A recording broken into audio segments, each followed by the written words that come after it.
Hello everyone, welcome to the channel PCS RO मुख्य परीक्षा के स्क्रीन देखेंगे। आज इस वीडियो में करेंगे मुहावरे और लोकोक्तियां। दोस्तों, आपको लिए गुड न्यूज है। आज पीसीएस प्रीलिम का रिजल्ट आ गया है। तो टेलीग्राम चैनल पे आप जाएंगे, वहां पर आपकी पीडीएफ दी गई है। वहां अपना रोल नंबर सर्च करके रिजल्ट देख सकते हैं। टेलीग्राम चैनल है पीसीएस वंडर्स। वहां पर आपको पेड बैच की भी इंफॉर्मेशन मिलेगी। और अगर आप पेड बैच लेना चाहते हैं तो हमारे ग्रुप में जुड़ेंगे और वहां पर मुझे मैसेज करेंगे, मैं आपको पेड बैच में जोड़ दूंगा। तो आइए करते हैं आज का टास्क। ये आपका 41 नंबर का टास्क है और इसमें मुहावरे और लोकोक्तियां पूछी गई थी। तो हमारे कई बच्चों ने अच्छा परफॉर्म किया है। बहुत सारे लोगों ने इनको गलत लिखा है। तो कैसे सही होना चाहिए?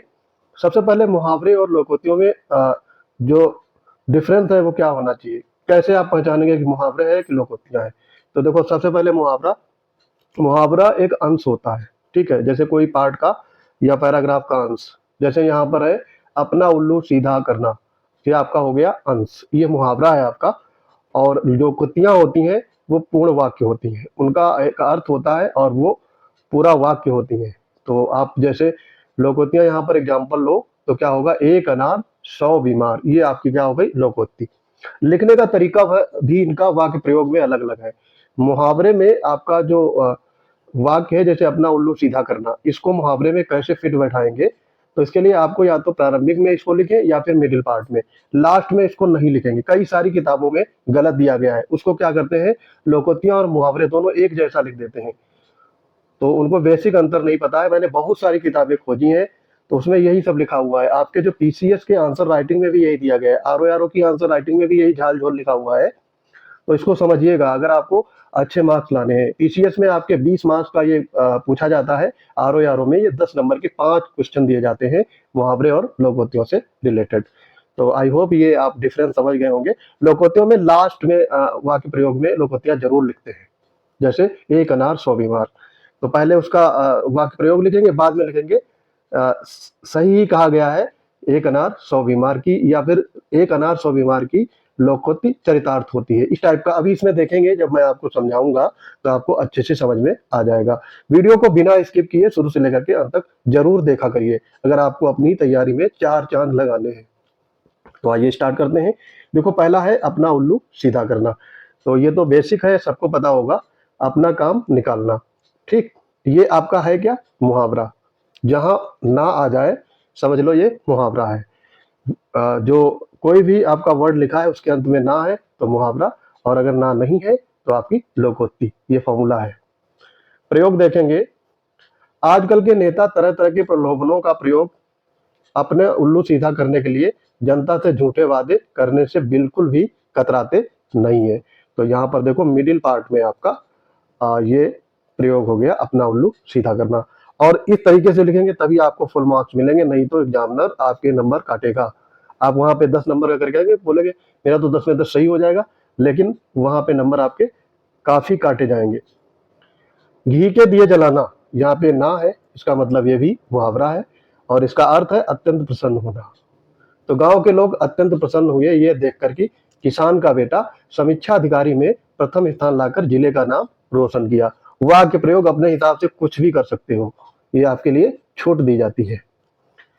तीसरा वाक्य प्रयोग है, मुहावरा आपका है चुल्लू भर पानी में डूब मरना, यानी अत्यधिक लज्जित होना। ये आपका अर्थ हो गया।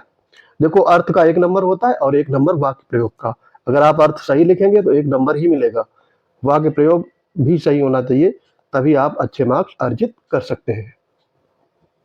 तो प्रयोग क्या है, तुम्हें तो चुल्लू भर पानी में डूब जाना चाहिए क्योंकि तुम अभी तक बेकार घूम रहे हो। ये आपके लिए मैं बोल रहा हूँ, जो लोग बेरोजगार हैं। और पिता दिन रात मेहनत करता है। तो अगर आपको शर्म है तो ऐसे पढ़ करके और आगे बढ़िए। 4 नंबर है जान के लाले पढ़ना, इसका अर्थ होता है मुसीबत में पढ़ना। प्रयोग क्या है, ये ना है, इसका मतलब ये मुहावरा है, लोकोक्ति नहीं है। आप कहीं भी किताब में से, मेरे यहाँ बहुत सारे एक्सपीरियंस हैं, वो क्या करते हैं कि जो पुरानी किताबें हैं या जहाँ से मैं टास्क को ये लिखाता हूँ या प्रीवियस से कराता हूँ, वहां से पूरा हूबहू छाप देते हैं। तो ऐसा नहीं करना है। अपनी मूर्खता के कारण नेताजी के जान के लाले पड़ गए क्योंकि नक्सलियों ने आत्मसमर्पण करने के लिए नेताजी से बात करने का प्रस्ताव रखा और नेताजी के जाते ही नक्सलियों ने उन्हें बंदी बना लिया। तो आई होप ये समझ रहे होंगे। अगला देखते हैं, थाली का बैंगन होना। पांचवा है होना, ये भी मुहावरा है आपका। सिद्धांतहीन होना प्रयोग है, आजकल के नेताओं का व्यवहार थाली के बैंगन की तरह होता है, क्योंकि अपनी बातों पर कायम न रहना उनकी अपनी फितरत बन गई है। तो थाली के बैंगन की तरह रहता है, मिडिल पार्ट में आपका ऐड किया गया है, इसलिए ये मुहावरा सटीक वाक्य प्रयोग किया गया है। छठा है लकीर का फकीर होना, परंपरावादी होना। तो ना है, मुहावरा है ये। प्रयोग, रहीम पुरातन परंपरा के आगे आधुनिक पाश्चात्य समाज की व्यवस्था को स्वीकार नहीं करता है। आधुनिक समाज लकीर का फकीर बना टहलता रहता है, वो आज भी उन्हीं परंपराओं के, अब देखो यहाँ पे मिडिल में प्रयोग हुआ है ये लकीर का फकीर, और आधार पर व्यवहार करता है जिसे आधुनिक समाज स्वीकार नहीं करता है। फिर है सातवां, ऊंची दुकान फीका पकवान। ठीक, ऊंची दुकान फीका पकवान। तो यहां पर देखो ये ना तो प्रयोग हुआ है, लेकिन बड़ा ना नहीं है। तो ऊंची दुकान फीका पकवान ये आपका हो गया लोकोक्ति। ये सोच अंतर ध्यान रखना है। इसका अर्थ होता है केवल बाहरी दिखावा करना। प्रयोग देख लेते हैं, अच्छी फीस देने के बावजूद भी बच्चों के बौद्धिक स्तर में किसी भी प्रकार की प्रगति देखने को नहीं मिलती। आजकल के स्कूल ऊंची दुकान फीकी पकवान जैसा ही व्यवहार करते हैं। नेक्स्ट है आपका 8वां नंबर, एक अनार 100 बीमार। आवश्यकता से अधिक किसी वस्तु की मांग होना, यह अर्थ हो गया। वाक्य प्रयोग, अब देखो एक अनार 100 बीमार, तो मैंने अभी एग्जांपल लेकर के आपको शुरू में ही बताया था कि ये लोकोक्ति है। तो लोकोक्ति का वाक्य प्रयोग लोकोक्ति टाइप में करेंगे, मुहावरे टाइप में नहीं करना है। यद्यपि सरकार ने रोजगार के अवसर बढ़ाने के लिए अनेक उपाय किए हैं, तथापि नौकरियों की स्थिति बेरोजगारी की संख्या के सामने एक अनार 100 बीमार वाली हो गई है। नवा है खोदा पहाड़ निकली चुहिया। इसका अर्थ होता है कठिन परिश्रम के बाद भी नगण्य लाभ। जैसे आप लोग अभी तैयारी कर रहे हैं तो दिन रात पढ़ते हैं, लेकिन फाइनल में अटक जाते हैं 2-4 नंबर से, तो उसको क्या कहेंगे, खोदा पहाड़ निकली चुहिया। तो प्रयोग क्या है, विजय ने अच्छी कंपनी में प्लेसमेंट पाने के लिए कड़ी मेहनत तो की थी। ये क्या है, लोकोक्ति है, ये मुहावरा नहीं है। किंतु उसका परिणाम सी ग्रेड में आने के कारण प्लेसमेंट अच्छी कंपनी में नहीं हो पाया। इसे कहते हैं खोदा पहाड़ और निकली चुहिया। फिर है आपका 10वां है होनहार विद्वान के हो चिकने पात। ये क्या है आपका, लोकोक्ति। पूरा वाक्य है इसलिए ये लोकोक्ति है, और इसमें आपका वाक्य प्रयोग होगा तो लास्ट में ये शब्द आने चाहिए। अर्थ है गुणवान के लक्षण पहले ही स्पष्ट हो जाते हैं। वाक्य प्रयोग देख लेते हैं, राजा राम मोहन राय अपने उम्र के प्रारंभिक पड़ाव में ही विभिन्न भाषाओं और धर्म ग्रंथों का ज्ञान प्राप्त कर लिया था। इसे कहते हैं होनहार विद्वान के होत चिकने पात।